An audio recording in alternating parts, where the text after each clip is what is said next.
आपका Excel coaching के YouTube channel में।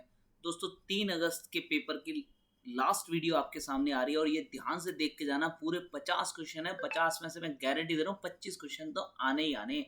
ये वाले रैपिड में क्वेश्चन है, फटाफट से पढ़ लीजिए और 1 से 2 बार आपको पढ़ने हैं और अपने दोस्तों को शेयर कर दीजिए। गारंटी के साथ पास होंगे, अच्छे नंबरों से पास होंगे। और वो जो पहले दिए थे वो भी एक बार रिपीट करके जरूर जाना, ठीक है ना। तो कल टाइम से एग्जाम हॉल में पहुंचना है आपको और अपना पेपर देना है। अभी से मैं पहले से ही कह रहा हूँ आपको ऑल द बेस्ट आपके एग्जाम के लिए। फटाफट से ये क्वेश्चन और पढ़ लीजिए जिससे आपकी तैयारी पूरी हो जाएगी। नंबर 1 क्वेश्चन है, किसी नेटवर्क में डेटा ट्रांसफर की गति को किसमें मापा जाता है। किसी भी नेटवर्क के अंतर्गत अगर डेटा ट्रांसफर होता है तो बिट पर सेकंड होता है, ठीक है, बिट्स पर सेकंड। आजकल एमबीपीएस में आने लग गए हैं, लेकिन बिट्स पर सेकंड इसकी प्रॉपर इकाई। नेक्स्ट नंबर है, MS वर्ड 2019 में फॉर्मेट प्रिंटर का उपयोग के लिए शॉर्टकट की है। तो देखिए MS जो वर्ड है उसके अंदर एक फॉर्मेट प्रिंटर होता है, मतलब आपने किसी फॉन्ट के ऊपर फॉर्मेटिंग अप्लाई की, उस फॉर्मेटिंग को आप दूसरी जगह पे अप्लाई अगर करना चाहते हैं तो एक ब्रुश जैसा साइन दिखाई देता है आपको होम के अंतर्गत। होम जो होम टैब है उसके पहले ऑप्शन में आपको ब्रुश जैसा साइन दिखाई देगा, उसको कहते हैं हम फॉर्मेट प्रिंटर। इसको अप्लाई करने के लिए एक शॉर्टकट की होती है, तो हम क्या करेंगे, कंट्रोल और शिफ्ट दबाएंगे और क्या दबाएंगे, सी दबाएंगे और वो फॉर्मेटिंग आपकी कॉपी हो जाएगी और नेक्स्ट जगह जाकर के आप उसे पेस्ट कर देंगे तो वो वहाँ पे अप्लाई हो जाएगी। ऑप्टिकल डिस्क के उदाहरण हैं। ऑप्टिकल डिस्क का उदाहरण क्या है, देखिए सीडी, डीवीडी और ब्लू-रे डिस्क। इन सभी प्रकार, मतलब ये सारे प्रकार जो गोल वाली जो आप डिस्क देखते हैं सीडी डीवीडी जो होती हैं, एक ब्लू-रे डिस्क और आने लग गई जिस पर लगभग 50 जीबी तक डेटा स्टोर हो जाता है, ठीक है। तो वो क्या होते हैं, ऑप्टिकल डिस्क के उदाहरण है। नेक्स्ट देखते हैं, यूएसबी का पूरा नाम है। ये दोस्तों कई बार पूछा गया प्रश्न है। यूएसबी का पूरा नाम है यूनिवर्सल सीरियल बस, क्योंकि हम बस से कंफ्यूज हो जाते हैं कि बस कहाँ आएगा कंप्यूटर की लाइन में। आप ध्यान रखना, यूनिवर्सल सीरियल बस होता है यूएसबी का नाम। टेलीफोन लाइन पर डिजिटल डेटा भेजने के लिए किस उपकरण का उपयोग किया जाता है। मॉडेम का उपयोग किया जाता है। इसको मॉड्यूलेटर एंड डिमॉड्यूलेटर कहते हैं। इसकी फुल फॉर्म मॉडेम की है, मॉड्यूलेटर एंड डिमॉड्यूलेटर। ये क्या करता है, जो हमारे एनालॉग डेटा आते हैं उनको डिजिटल में कन्वर्ट करता है और जो डिजिटल डेटा होते हैं उनको एनालॉग में कन्वर्ट करता है। तो कभी पूछ लेता है कि मॉडेम का काम क्या है, तो एनालॉग डेटा को डिजिटल करना और डिजिटल डेटा को एनालॉग डेटा करना। या मॉडेम की फुल फॉर्म पूछे तो मॉड्यूलेटर एंड डिमॉड्यूलेटर, या मॉड्यूलेटर और डिमॉड्यूलेटर का शॉर्ट फॉर्म पूछे तो मॉडेम। ध्यान रखना, मॉडेम से अगर प्रश्न आता है तो आप जरूर करके आएंगे। मैंने सारी बातें आपको बता दी हैं, समझ में आ गया होगा। ऑपरेटिंग सिस्टम के प्रकार हैं। ऑपरेटिंग सिस्टम के प्रकार देख लो, मैंने आपको बोला है जो ऑपरेटिंग सिस्टम मतलब जिसके बिना कोई कंप्यूटर आपका काम करे ही नहीं, जब आपका मोबाइल काम करे ही नहीं, वो ऑपरेटिंग सिस्टम होता है। जैसे सिस्टम सॉफ्टवेयर हम कहते हैं। देखो कौन कौन से होते हैं कंप्यूटर ऑपरेटिंग सिस्टम में, क्या क्या है, विंडो के सभी वर्जन, जो विंडो 97 है आपका, विंडो एक्सपी है, विंडो विस्टा है, विंडो 2010 है, 8 है, अब वर्तमान के अंतर्गत 2011 है विंडो। ये सब के सब क्या है, ऑपरेटिंग सिस्टम है। और मोबाइल ऑपरेटिंग सिस्टम होते हैं आपके, ये एक तो एंड्रॉयड, क्योंकि एंड्रॉयड फ़ोन आ रहे हैं उनके अंदर जो ऑपरेटिंग सिस्टम आता है एंड्रॉयड आता है। iOS जो एप्पल वाले के अंतर्गत आता है, और विंडोज़, कुछ विंडो फ़ोन भी आते हैं उनमें विंडो ऑपरेटिंग सिस्टम डलता है। तो ये ऑप्शन भी आपके समझ में आ जाना चाहिए। मैं आपको एक क्वेश्चन क्लियर कर रहा हूँ, लेकिन उसके साथ 5-7 क्वेश्चन आपके समझ में आने चाहिए। ध्यान से सुनो, रिपीट करके सुनो। आपको अगर स्लो लग रहा है तो फास्ट करके सुनो, फास्ट लग रहा है तो स्लो करके सुनो, लेकिन पढ़ के जाओ, क्योंकि लास्ट वीडियो मैंने पूरी दम झोंक दी इसके अंदर। आप गारंटी से पास होंगे इस वीडियो से। जीपीएस का अर्थ है गीगा बिट्स प्रति सेकंड। जीपीएस का पूरा नाम या अर्थ क्या है, गीगा बिट्स प्रति सेकंड, ठीक है ना। वो जीपीआरएस अलग है, यहाँ ध्यान रखना। वह फोल्डर जो हमारे द्वारा हटाई गई फाइलों और फोल्डरों के लिए अस्थायी संग्रहण प्रदान करता है। रिसाइकल बिन होता है, आपके कंप्यूटर के डेस्कटॉप पे एक बाल्टी सी नज़र आती है, उस बाल्टी में भरता चला जाता है वो सब कुछ, उसे रिसाइकल बिन कहते हैं। यहाँ से अगर हमें ज़रूरत पड़ती किसी फाइल की तो हम उसे रिस्टोर कर सकते हैं, अन्यथा उसके अंदर से सब कुछ धीरे धीरे करके ज़्यादा टाइम बाद वो डिलीट हो जाता है। लगभग 30 दिन का टाइम होता है, 30 दिन बाद डिलीट होने लगता है अपने आप, ठीक है। और कुछ कंप्यूटर के अंदर आपको खुद भी डिलीट करना पड़ता है। ये आजकल मोबाइल में भी रिसाइकल बिन आने लगा है। विंडो 11 में सॉफ्टवेयर इंस्टॉल नहीं किया जा सकता। ठीक है, विंडो 11 में सॉफ्टवेयर इंस्टॉल नहीं किया जा सकता, इंटरनेट से सीधे किया जा सकता है भैया। वर्ड फाइल का उपयोग करके, वर्ड फाइल से कोई सॉफ्टवेयर इंस्टॉल नहीं होता, option number B right answer, इससे नहीं होगा। सीडी डीवीडी पेन ड्राइव से बिल्कुल हो जाएगा, विंडो स्टोर के माध्यम से बिल्कुल हो जाएगा। नेक्स्ट है, एक वेबसाइट कंप्यूटर सिस्टम पर होस्ट की जाती है जिसे हम कहते हैं, उसे वेब सर्वर कहते हैं। अगर वेबसाइट कंप्यूटर पर होस्ट की जाती है उसको क्या कहा जाता है, वेब सर्वर। मान लें कि प्रत्येक अंक एक्सेल का क्वेश्चन है, मान लें कि प्रत्येक अंक B2 से B7, ये सेल नंबर है, B2 सेल से लेकर के B7 सेल में है। प्रत्येक पेपर के लिए अधिकतम अंक कितने हैं, 100 हैं। एक्सेल 2019 में प्रतिशत की गणना करने के लिए सही सूत्र क्या है? देखो सूत्र क्या लगेगा, उत्तर में देखिए आप, फॉर्मूला मैंने लिखा है आपको, इक्वल, मतलब फॉर्मूला शुरू होगा किससे, इक्वल से। प्रश्न आ जाता है माइक्रोसॉफ्ट एक्सेल के अंदर फॉर्मूले का प्रारंभ किस चिन्ह से होता है, तो इक्वल से होता है। सम के लिए देखो, सम का मतलब टोटल के लिए हमने सम लिख दिया। कहाँ से लेके, B2 से लेकर के B7 तक हमने क्या कर लिया, सम कर दिया, कॉलन लगा दिया बीच में, तो इसका हो जाएगा सम, मतलब टोटल हो जाएगा इनका। और ये आपने ब्रैकेट में कर दिया इसको बंद। ये स्लैश जो लगा है ये बटे के लिए, बटे में पूर्णांक आता है, मतलब 600 का हो गया, 6 सब्जेक्ट हैं, 600 का हमने पूर्णांक लिख दिया और मल्टीप्लाई कर दिया 100 से। मल्टीप्लाई 100 क्योंकि प्रतिशत निकालने के लिए 100 से मल्टीप्लाई, ये फॉर्मूला एक्यूरेट है आपके सामने।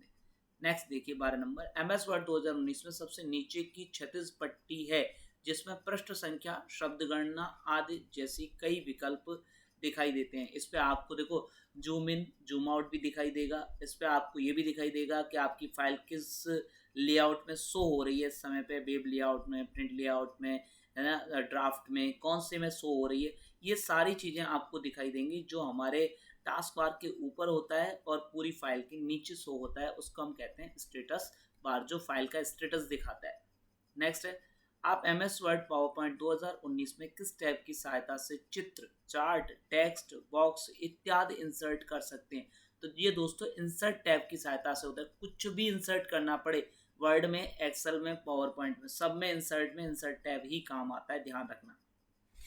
कौन सा विंडोज 2019 टूल हस्तलिखित गणितीय अभिव्यक्ति को पहचान कर वर्ड प्रोसेसिंग या कंप्यूटेशनल प्रोग्राम में डाय करता है? तो ये मैथ इनपुट इस काम को करता है दोस्तों। कौन करता है इस काम को? मैथ इनपुट करता है। क्वेश्चन नंबर 15 देखिए, कौन सा एक भंडारण सेवा मॉडल है जिसमें डेटा को अनुरक्षित, प्रबंधित और उपयोगकर्ताओं को आमतौर पर नेटवर्क के माध्यम से उपलब्ध कराया जाता है? तो ये क्लाउड स्टोर है दोस्तों, जहाँ पे भंडारण क्षमता सारी जो हमें नेटवर्क के माध्यम से मिल रही है वो क्या होता है, क्लाउड स्टोर होता है। वर्तमान के अंतर्गत आपके फ़ोनों में भी है और लैपटॉप वगैरह में भी, कंप्यूटरों में भी अवेलेबल है। विंडो 2019 में रिफ्रेश करने के लिए किस फंक्शन कुंजी का उपयोग किया जाता है? तो एक शॉर्टकट जो कुंजी है वो F5 कुंजी है जिसका उपयोग किया जाता है। क्वेश्चन नंबर 17 देखिए, स्मृति स्थान से डेटा कॉपी करने की प्रक्रिया कहलाती है, मतलब मेमोरी से आप जो डेटा कॉपी करते हैं उसको हम रीडिंग कहते हैं, ध्यान रखना। क्वेश्चन नंबर 18, विंडो में उपलब्ध एप्लीकेशन सॉफ्टवेयर है जो चित्र को बनाने या संपादन करने के लिए उपयोग आता है? तो ये कौन है दोस्तों? पेंट इस काम को करता है। विंडो में जो उपलब्ध रहता है हमेशा, आप कोई भी भले अलग से सॉफ्टवेयर मत डालो, आपने अगर विंडो इंस्टॉल कर दिया कंप्यूटर में तो ये अपने आप आ जाता है। ठीक है, और जो किसके लिए काम आता है? चित्र बनाने के लिए या चित्रों को थोड़ा बहुत एडिट करने के लिए काम आता है। नेक्स्ट है, MS एक्सेल 2019 में किस चार्ट से डेटा पॉइंट लाइनों में जुड़े होते हैं जिससे यह देखना आसान हो जाता है कि समय के साथ मूल्य बढ़ रहा है या घट रहा है? तो ये दोस्तों बात कर रहा है हमको लाइन चार्ट की। लाइन चार्ट में क्या होता है, पॉइंट होते हैं और पॉइंटों को लाइन के द्वारा कनेक्ट किया गया होता है, जिससे ग्राफ गिर रहा है या ग्राफ ऊपर जा रहा है ये हमें पता चल जाता है। कौन सा MS वर्ड में एक तरीका है जो आपके द्वारा दस्तावेजों में किए गए परिवर्तन को मॉनिटर करता है? तो ट्रैक चेंजर होता है, ट्रैक चेंजेस इस काम को करता है। MS वर्ड 2019 में हेडर और फुटर विकल्प उपलब्ध है, तो ये इंसर्ट टैब के अंदर उपलब्ध है। MS वर्ड 2019 में हेडर और फुटर कहाँ पे उपलब्ध है? इंसर्ट टैब के अंतर्गत उपलब्ध है। ईमेल भेजने के दौरान यदि आप फाइल अटैच करते हैं तो खाली जगह होती है, वो सर्वर पे अपलोड होती है फाइल। मैंने आपको बोला था कि आप कोई ईमेल भेज रहे हो और आपने किसी दूसरे प्रोग्राम के अंदर पहले से कोई फाइल बना रखी है, तो आप क्या करते हैं, उस फाइल को ईमेल के साथ अटैच कर सकते हैं, लेकिन वो क्या होती है, वो सर्वर पर अपलोड होती है। तो ये ऑप्शन आपको राइट समझना है, अगर और भी ऑप्शन आते हैं उनमें से एक इनपुट डिवाइस जो कंप्यूटर में ऑडियो डेटा को इनपुट करता है। जैसे दोस्तों मैं अभी आपके सामने जो वीडियो बना रहा हूँ इसमें मैं बोल रहा हूँ, तो ये कंप्यूटर में कैसे जा रहा है, तो ये माइक्रोफोन के जरिए जा रहा है ना। तो ये डेटा को इनपुट कैसे करता है, ऑडियो डेटा को माइक्रोफोन के जरिए। MS पावर पॉइंट में किस बटन के दबाने से स्लाइड आगे नहीं बढ़ती। अगर हमारी स्लाइडें जैसे कंटिन्यू रनिंग में है, हमने पहले से उनमें टाइम सेट कर रखा है, स्लाइडें आगे जाती जा रही हैं, अगर हमें उनको रोकना है तो हम क्या, एस्केप बटन दबाएंगे, ठीक है ना। ESC जो आपको कॉर्नर में दिखाई देती है आपके कंप्यूटर या लैपटॉप के कीबोर्ड के अंतर्गत लेफ्ट में ऊपर की तरफ दिखाई देगी, ESC करके बटन, जो एस्केप करने के काम आती है, ठीक है। नेक्स्ट क्वेश्चन है, MS वर्ड, एक्सेल और पावर पॉइंट की रन कमांड क्या है। तो देखिए तीनों की रन कमांड में यहाँ बता रहा हूँ, किसी का भी आ सकता है क्वेश्चन में। MS वर्ड की विन वर्ड, ध्यान रखना कमांड के अंदर स्पेस नहीं होता। आप सोचोगे सर भूल गए मैं स्पेस संभाल लूँ, कुछ नहीं। MS वर्ड की run command winword, Excel की run command Excel, PowerPoint की रन कमांड पावर PNT। नेक्स्ट है, MS एक्सेल 2019 में चार्ट के प्लॉट चित्र में प्रदर्शित रेखाओं को क्या कहा जाता है। तो चार्ट के प्लॉट चित्र में जो रेखाएं प्रदर्शित होती हैं उनको हम ग्रिड लाइन बोलते हैं। ध्यान रखना दोस्तों, जब आप अधूरा ईमेल सेव करते हैं तो ईमेल आमतौर पर कहाँ सेव होता है, ड्राफ्ट में सेव होता है। मैंने आपको बता रखा है जो हम जैसे ऐसे अधूरे ईमेल हैं वो ड्राफ्ट में सेव होते हैं। सेंड वाले हमको सेंड बॉक्स में मिलेंगे, जिनको हमने भेजा है कहीं पे वो सेंड बॉक्स में मिलेंगे। वे ईमेल जो हमें प्राप्त हो रहे हैं वे इनबॉक्स के अंदर मिलेंगे। वे ईमेल जो इनको हम चाहते नहीं फिर भी हमारे पास से आ रहे हैं अनचाहे मेल, वो जंक में आते हैं। जो वे मेल जो हमने डिलीट कर दिए हैं वे कहाँ जाते हैं, वो ट्रैश के अंतर्गत जाते हैं। नेक्स्ट, MS वर्ड 2019 में ओपन करने पर डिफॉल्ट कौन सा टैब ओपन मिलता है। MS वर्ड 2019 को जैसे ही हम ओपन करेंगे तो कौन सा टैब ओपन मिलेगा दोस्तों, होम टैब ओपन मिलता है हमको। स्लाइड शो प्रस्तुति बनाने में कौन सा एप्लीकेशन सॉफ्टवेयर सक्षम है। तो स्लाइड शो की अगर हम प्रस्तुति बनाएंगे तो कौन सा एप्लीकेशन सक्षम है, MS पावर पॉइंट। एक बात और बता दूं, वर्तमान में जो हम 2019 जब ओपन करते हैं तो वहाँ पे एक वेलकम विंडो और शो होता है जिसके अंतर्गत हमें टेम्पलेट मिलते हैं कि हम कौन सा टेम्पलेट ओपन करें, ये बात ध्यान रखें। स्लाइड शो प्रस्तुति बनाने में कौन सा एप्लीकेशन सॉफ्टवेयर सक्षम है, MS पावर पॉइंट सक्षम है इस बात को। स्लाइड प्रस्तुति जो PPT बनाते हैं हम, पावर पॉइंट प्रेजेंटेशन, उसके लिए सिर्फ पावर पॉइंट में ही बहुत अच्छा काम हो सकता है। Dot matrix, laser, inkjet computer के किस बाह्य उपकरण के प्रकार हैं। तो मैंने आपको पढ़ा रखा है, ये डॉट मैट्रिक, लेजर, इंकजेट ये सब क्या है, प्रिंटर है। एक प्लॉटर और है जो बहुत अच्छी क्वालिटी का प्रिंट करने के लिए काम आता है। नेक्स्ट है, सोशल नेटवर्किंग साइट है। सोशल नेटवर्क साइट कौन सी है, फेसबुक, ट्विटर, इंस्टाग्राम, ये सब सोशल नेटवर्किंग साइट है जिन पे हम एक दूसरे से कनेक्ट हो सकते हैं, ठीक है ना। तो आप इसमें फेसबुक को मत जोड़, उसको मत जोड़ देना, सॉरी, यूट्यूब। POS का पूरा नाम क्या है, पॉइंट ऑफ सेल, ठीक है ना। POS क्या होता है, पॉइंट ऑफ सेल, ये एक वो जगह जहां पर आप अपना पैसा डेबिट कर सकते हैं। भारत के राष्ट्रीय भुगतान निगम द्वारा बनाया गया व लॉन्च किया गया कार्ड है। तो रुपे कार्ड ऐसा है जो भारत में खुद बनाया गया है, भारतीय राष्ट्रीय भुगतान निगम ने बनाया है और उसने ही खुद उसे लॉन्च किया है। ये रुपे कार्ड है, सबसे पहला कार्ड यही था, बाद बाकी हम विदेश से लेते थे। DNS का पूरा नाम क्या है, डोमेन नेम सिस्टम। एक और आता है एक डोमेन नेम सर्वर, वो आप उस पर मत जाना। डोमेन नेम सिस्टम यहाँ पे एकदम से राइट है। अगर आपको दोनों मिलते हैं, डोमेन नेम सर्वर भी मिलता है और डोमेन नेम सिस्टम भी मिलता है, तो आप ऑप्शन नंबर ये राइट करोगे, डोमेन नेम सिस्टम। प्रधानमंत्री जनधन योजना भारत सरकार द्वारा कब लॉन्च की गई, इसके तहत बैंक में खाता खुलवाने के लिए कम से कम कितनी धनराशि की आवश्यकता होती है। अगस्त 2014 में दोस्तों इसको लॉन्च किया गया था। और जीरो धनराशि मतलब आपके पास 1 रुपया भी नहीं है ना, तब भी ये आप खाता खुलवा सकते हैं। जीरो राशि का खाता होता है और आपके खाते में कितने भी दिन तक अगर जीरो बैलेंस बना रहता है तो आप पे कोई भी चार्ज नहीं लगेंगे।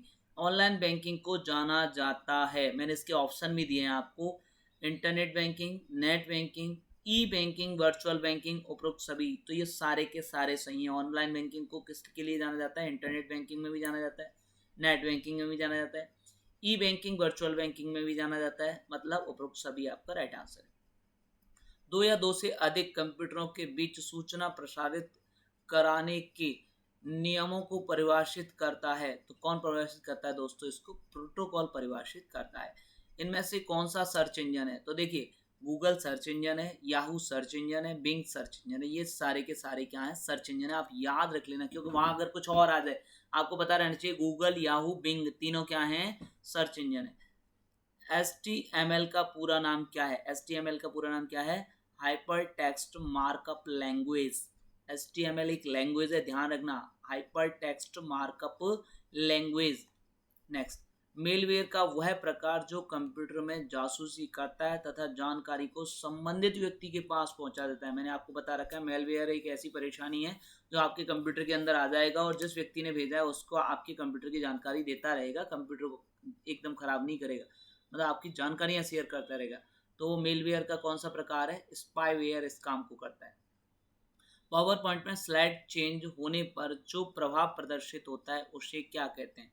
स्लाइड ट्रांजेक्शन कहते हैं दोस्तों। जो आप मैं आपको बता रहा हूँ ना, मैंने एक पीपीटी बनाई हुई थी यहाँ पे, जैसे स्लाइड मूव होके जा रही है, स्लाइड घूम के जा रही है, डोर की तरीके से जा रही है, या जूम होके जा रही है, आ रही है, तो उसको स्लाइड ट्रांजेक्शन बोलते हैं। पावर पॉइंट एक्सेल या एक्सटेंशन नेम क्या है? देखिए दोस्तों, पावर पॉइंट का और एक्सेल का एक्सटेंशन नेम .pptx किसका है? पावर पॉइंट का। XLSX डॉट लगेगा इसमें भी, .XLSX, ठीक है, ये किसका है? एक्सेल का है, ध्यान रखना, ठीक है ना। और .docx किसका होता है? उसका माइक्रोसॉफ्ट वर्ड का होता है। ऐप स्टोर का उदाहरण है, तो ऐप स्टोर का उदाहरण कौन है? Google play store, app store. हम सारे स्टोर जो सारे जितने भी ऐप लेते हैं वो कहाँ से? गूगल प्ले स्टोर से। जीपीएस का पूरा नाम क्या है? Global positioning system. GPS, global positioning system, मतलब आप कहाँ पर उपस्थित हैं उसके लिए कौन काम करता है? जीपीएस काम करता है, एक पॉइंट पे आपको पहुंचाने को। ओपन सोर्स ऑपरेटिंग सिस्टम क्या है? Android open source operating system है, ध्यान रखना दोस्तों। राष्ट्रीय मतदाता पोर्टल की शुरुआत किस अवसर पर हुई थी? राष्ट्रीय मतदाता पोर्टल की शुरुआत हुई थी मतदाता दिवस के अवसर पर। ये 25 जनवरी 2015 को हुई थी, ठीक है ना। एसएसओ का पूरा नाम सिंगल साइन ऑन, मैंने आपको बता रखा है, याद भी रखो, सिंगल साइन ऑन। डीपीटी का पूरा नाम क्या है? DPT, direct benefit transfer. मैंने आपको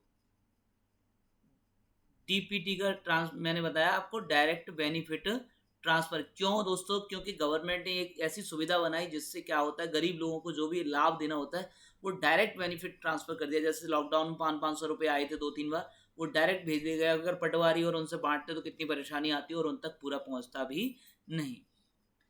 वेब ब्राउजर के उदाहरण है वेब गूगल, देखो गूगल क्रोम वेब ब्राउजर है, ठीक है ना। सफारी वेब ब्राउजर है, मोजिला फायरफॉक्स भी क्या है? वेब ब्राउजर है, ध्यान रखना। कंप्यूटर को ऑन करने की प्रक्रिया क्या कहलाती है? बूटिंग कहलाती है। कई बार बताया, कंप्यूटर को रिस्टार्ट करें या फिर हम ऑन करें, ये प्रक्रिया क्या कहलाती है? बूटिंग कहलाती है। रिस्टार्ट करना रीबूटिंग कहलाता है। रैम द्वारा अधिक बार प्रयोग होने वाली सूचना को संग्रहित करने के लिए किस मेमोरी का प्रयोग किया जाता है? दोस्तों इसके लिए प्रयोग किया जाता है कैश मेमोरी का, ठीक है। कौन सी मेमोरी काम आती है? जब कंप्यूटर काम कर रहा होता है उस समय पे जब सूचनाओं को संग्रहित करती है वो कैश मेमोरी करती है।